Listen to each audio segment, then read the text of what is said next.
মাননীয় প্রধানমন্ত্রীর নির্দেশে প্রতি শনিবার আমাদের সকল দপ্তর এবং বাড়িঘর আশেপাশে সব পরিষ্কার পরিচ্ছন্নতা এবং ডেঙ্গু প্রতিরোধের জন্য আমাদের সবাইকে সচেতন হওয়ার জন্য আমাদের যে আজকে হাসপাতালে আমাদের উপজেলা পরিষদ পৌরসভা এবং আশেপাশে যারা জনগণ আছেন সবাই কিন্তু উদ্বুদ্ধভাবে হাসপাতাল পরিষ্কার পরিচ্ছন্নতার জন্য কাজে এগিয়ে এসেছে এবং আপনারা দেখতে পাচ্ছেন যে আশেপাশে আমাদের যে আগাছা ময়লা আবর্জনা এগুলো পরিষ্কার পরিচ্ছন্নতা চলছে।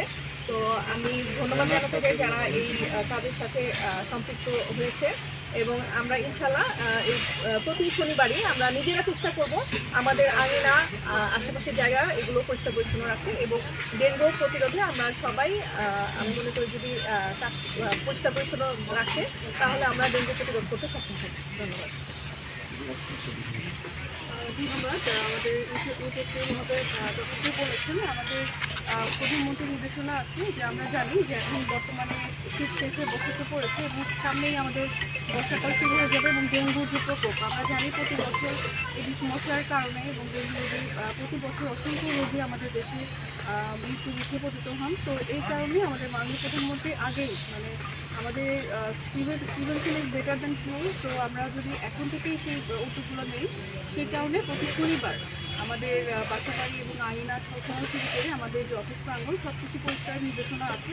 তার ধারাবাহিকতায় আমরা প্রাথমিকভাবে প্রথম শুরু করেছি। আমরা সতীপুর উপজেলা হেলথ কমপ্লেক্স আছে, এই আঙিনা থেকে উদ্যোগটা গ্রহণ করা হয়েছে এবং এখানে পৌরসভা সহ আশেপাশে যারা রাজনৈতিক ব্যক্তিবর্গ আছেন, যারা বিভিন্ন দপ্তর প্রধান আছেন এবং সকলের সমন্বিত উদ্যোগের মাধ্যমে আজকে পৌরসভাটা পরিষ্কার পরিচ্ছন্নতা কার্যক্রম আজকে পরিচালিত হচ্ছে এবং এটার মাধ্যমে শুরু হলো সতীপুর উপজেলার ধারাবাহিকভাবে প্রত্যেকটা গুরুত্বপূর্ণ পয়েন্টগুলো এবং ডেঙ্গু পরিষ্কার করা থেকে শুরু করে জনসচেতনতামূলক কার্যক্রম থেকে শুরু করে সব কিছু শুরু হবে। এটার মাধ্যমে আজকে আমাদের কার্যক্রম শুরু হবে।